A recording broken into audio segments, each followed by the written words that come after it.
Hi, I'm Kelly Maddox and I represent the Lynchburg Art Club, who has organized the second year Paint Out Lynchburg. And what we are doing this year, that's going to be attached to our prospectus, which is up on our website, a tutorial about how to prepare your oil paintings, your watercolors, your pastels, work on board to be exhibited in our show will be the 1st of May. Paint Out, second annual Paint Out Lynchburg is the weekend of the 28th, 29th, and 30th. If you want to sign up for our registration, you get a discount if you do it before April 11th, and that will be for $45. After that, up until April 21st, it will be $50. So we're encouraging. We had 60 people last year. We hope to have 80 people this year. And we're just trying to give you a tutorial to be prepared for your artwork to be delivered to us by 5 o'clock that Sunday afternoon. Thank you. Hello, my name is Melinda Tennis. I am going to attempt to help you get your paintings and watercolors and pastels ready for the Paint Out, second annual Paint Out Lynchburg, April 28th through 30th, 2017. If you are an oil painter, you need to have your oil painting wired, and you want to wire it before you paint on the panel or stretched canvas or gallery wrap, because you put the wire on the back, and if the paint's still wet, it's going to make a real mess. So there are several ways to wire your oil painting. If it is on a panel, upside that up, you can, it isn't thick enough to put a screw eye on, and it isn't thick enough to attach anything like one of these clips. This would poke right through. You can attach a foam core piece to the back, and then there are several different hangers. These are foam fast hangers. They go into the foam core. This will be glued onto the back of your painting, and you put the wire through these little hangers. And if you have glued it, you don't want to glue it with construction adhesive, maybe just 4 little points of Elmer's or wood glue. If you have a watercolor that you are not going to frame, there are other foam, other hangers that can be put on the back of the, what's this called? Plastic sleeve. Put it on the back of the plastic sleeve.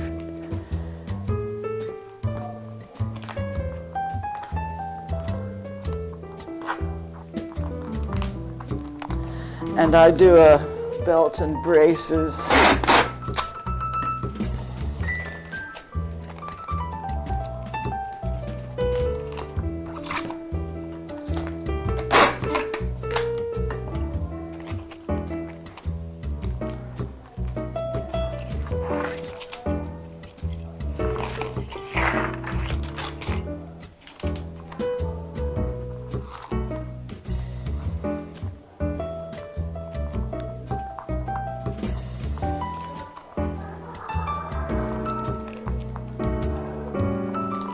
And then the wire can go on the back, and it can be hung inexpensively, easily, and semi-securely, as long as you aren't in a lot of heat. The other hanger, if you are painting on a soft surface, this hanger will go into 3/16 inch foam core. You press it down, and if you see, It's angled so it will grab into the foam core.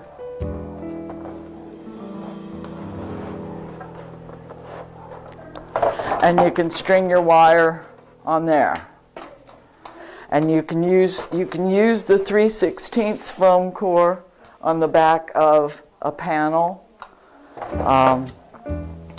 You could staple it to the back of a stretched canvas. This is just the second part of oil painting framing. Many of you use the gallery wrap framing. Speaking as a picture framer, we hate it, but we deal with it.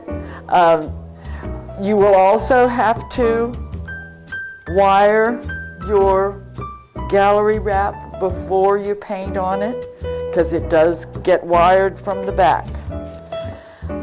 The same thing applies as with the other types of framing. I don't know if you have a wholesale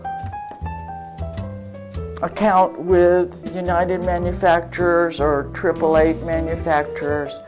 I think if you're an artist, you can get these things from the previous foam fast hangers and foam core hangers from Dick Blick or Cheap Joe's, or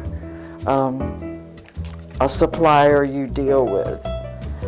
The gallery wrap would just get hangers on the back. I use the D-rings rather than screw eyes. They are more secure. Let's see, just put. And you can imagine if your oil was wet and you were putting these hangers on it, what it would look like when you turn it over. So, a little preparation beforehand is essential and a very good lesson to learn for all shows. Whoop. Get in there. The gallery wrap is popular because it does not require a frame. The paint out people would like you to paint the side of the gallery wrapped piece. It's much more finished looking if you're not going to put a frame on it. If you are going to put a frame, you'll need a frame deeper than this one, or you will have to purchase some other supplies that are called offset clips. And it used to be that people would nail oils through the frame and into the canvas, and that's a no-no. That it's the canvas needs to be able to expand and contract in heat and humidity and cold. And yeah, if you use foam core on the back to protect it from something poking through the back, you'll want to put your wire on second. But the offset clips come in 1/8 inch, 1/4 inch, 1/2 inch, 3/4, and only one place, AAA Manufacturing sells a 5/8 inch offset clip. And we have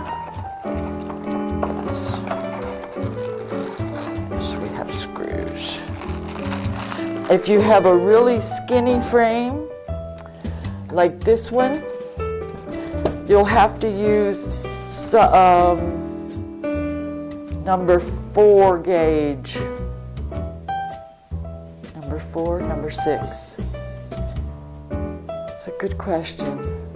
You'll have to use smaller screws. Otherwise, you will put a bulge in the edge of the frame. This is another way to frame your oils that's fairly inexpensive. Let's see. You can,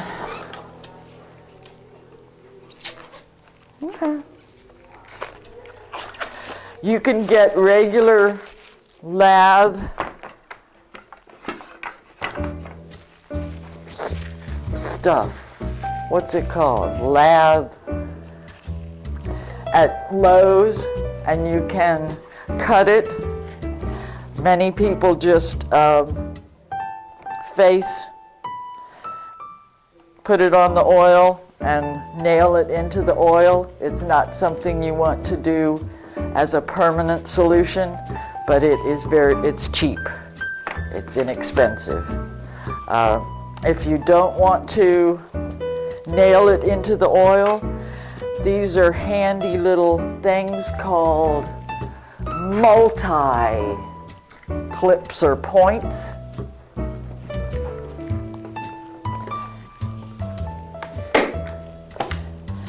And they shoot into there, and then you can put a screw into the back of the oil. And you want to be sure you don't have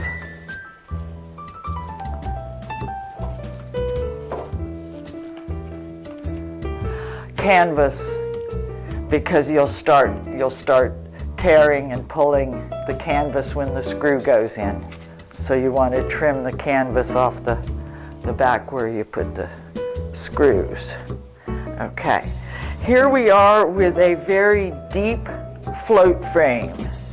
Normally, this would take an even heavier duty stretcher. And these are no fun for an artist to do because they are just difficult, is the word.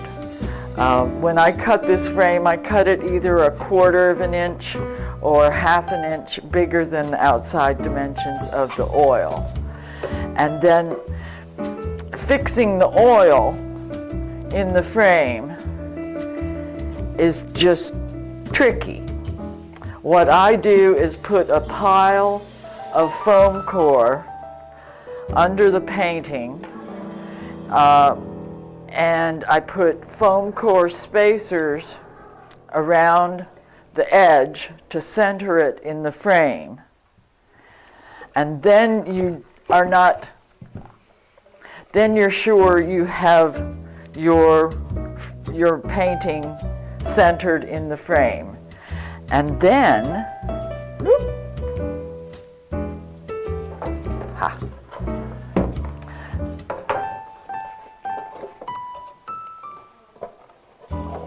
it's always best to use a piece of foam core or some kind of board, and then your offset clips come into play again. You will make, let's see, I didn't bring enough foam core to brace this, so let's try a 3/4.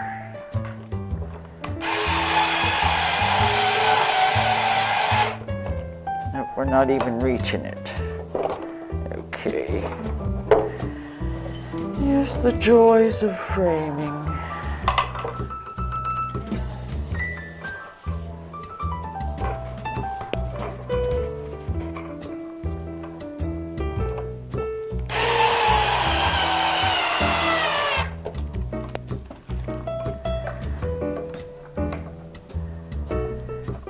Then the offset clips will be holding the oil in place. You you really should put 2 on each side, and then it's more secure. And then yes, turn it right side up. And that protects the edges of it and protects the front from being bumped and scratched. And the one precaution when you put the wire on, this frame is only 5/16 of an inch thick, so you want to be sure when you put the wire on that you don't put it in the space between the oil and the side of the frame, and the screw comes through and busts the front of the, it's a drag, yes. There are some inexpensive deep moldings that fit on most oil paintings.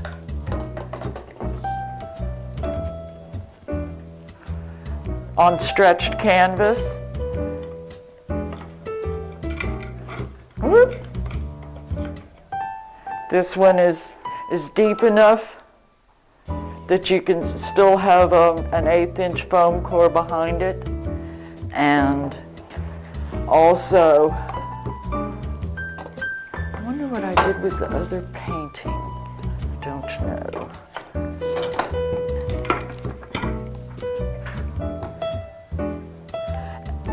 You don't have to use offset clips if the frame is deep enough. You can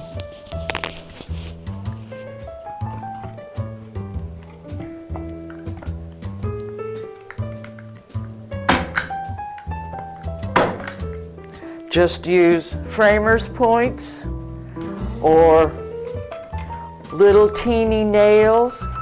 If you use nails, you want to brace the frame up against a solid surface so you don't knock the corners apart while you're nailing it in. But there are,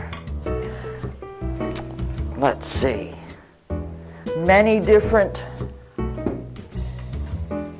styles of framing, and this one is not finished on the edges. If you wanted to hang it with just wire, painting the edges after the fact, that it's going to be a real mess because you have to pick the thing up and you don't want to get paint all over everything just putting the wire on. But let's see, the offset clips. It's this one.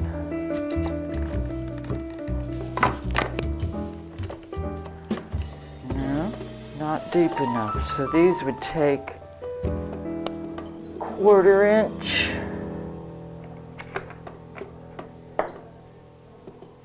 These are 1/4 inch.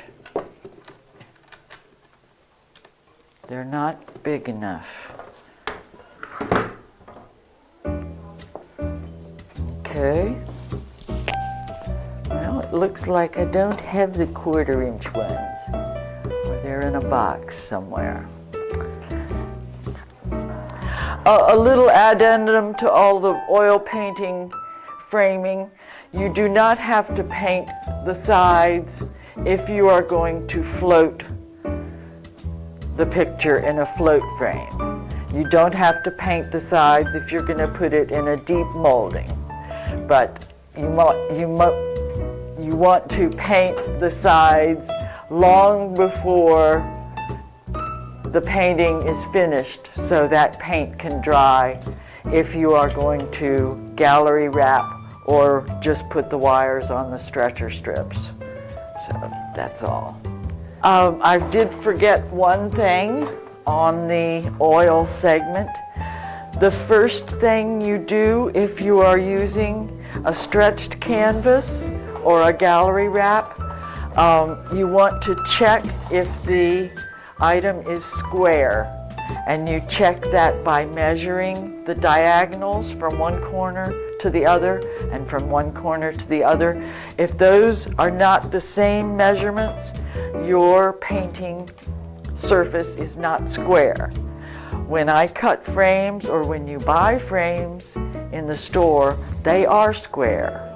So if your painting surface is more than 1/4 of an inch out of square, it's not going to fit in a frame, or in a ready-made frame, an inexpensive frame.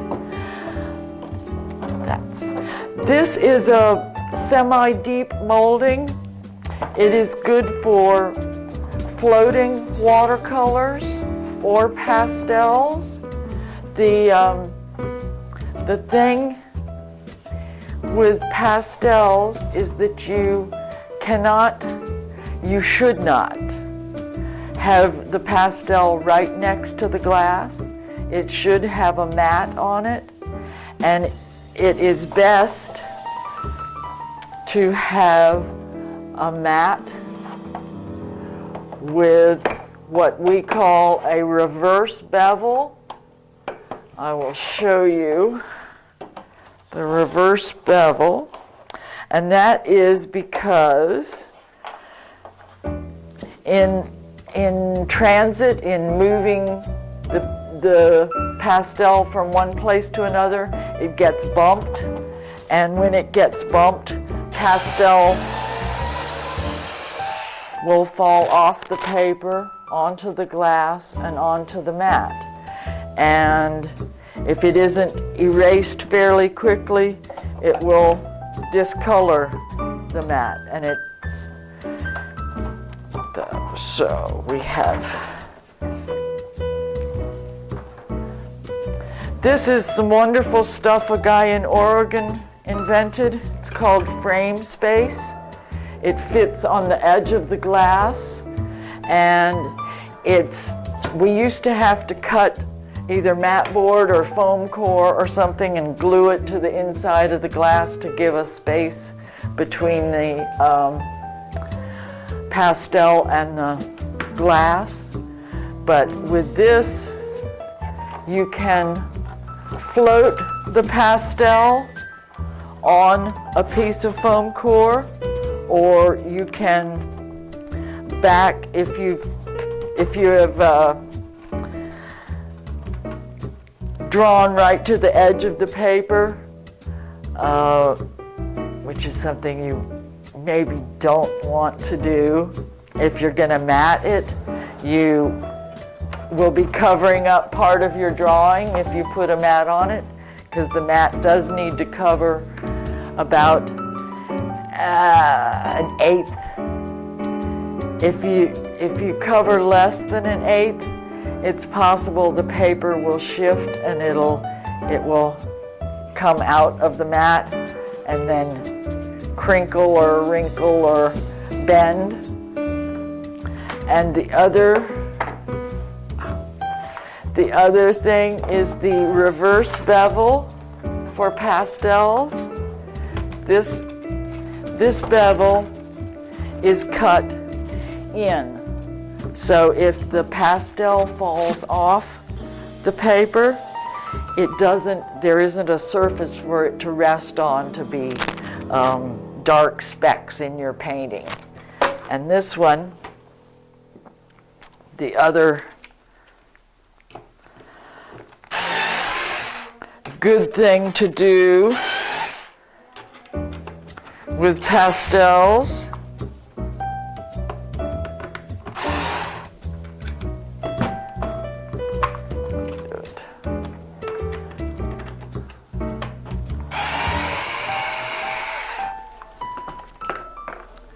besides the reverse bevel is to have a spacer in between the pastel and the mat. Also, if stuff falls and maybe falls onto the glass, you can tap the glass and it'll fall in that space and not on your mat. And the other thing is, you do not use plexiglass on pastels, because cleaning plexiglass, it generates static electricity, which will pull the grains of pastel onto the plexiglass. So you want to use glass for pastels. Let's see. Watercolors, they should be matted. Paper absorbs moisture from the air. If you have the painting hanging on a wall that is the other side of it is the outside, the wood frame, the paper, and the watercolor paper will all absorb water, and that gives a good growth place for mold, and you want to avoid that at all costs. So this, if you don't mat the watercolor, you do need to put a spacer between it and the glass. So you need a frame that's at least what we call, this depth is called the rabbet, and it needs to be at least a half an inch deep in order to put at least an eighth of an inch spacer between the watercolor and the glass. And it's a much more dramatic framing to have a deeper space between the watercolor and the glass. And this is another type of Greg Fremsted's invention of frame space. They come in all different depths and come in white and black and clear. So if you've got something on a black mat, you don't want to use a white frame space, but the clear covers up, doesn't show up at all. The other thing is, if you have a really deep one, like this one, and the frame is not finished on the inside, either the white or the black will cover that up. And you would, if you did a black mat, you would use black frame space, and with the white mat you'd use white, unless your frame is painted on the inside too. One other thing with pastels, you do know that oil pastel sticks better to the paper than regular chalk pastels. There's a wonderful tool, and it's got such a descriptive name. It's called an expert framing tool. And when you have a pastel, you do not want to jostle it, jog it. I'm losing my vocabulary. You want to get it in the frame as gently as possible. So you don't use the framer's points that shoot in and will knock pastel off the paper and onto the glass. So this little machine inserts the brads without disturbing the pastel. If you can get a hold of the little brads, yes. And all of these things, most of these things are available at my shop.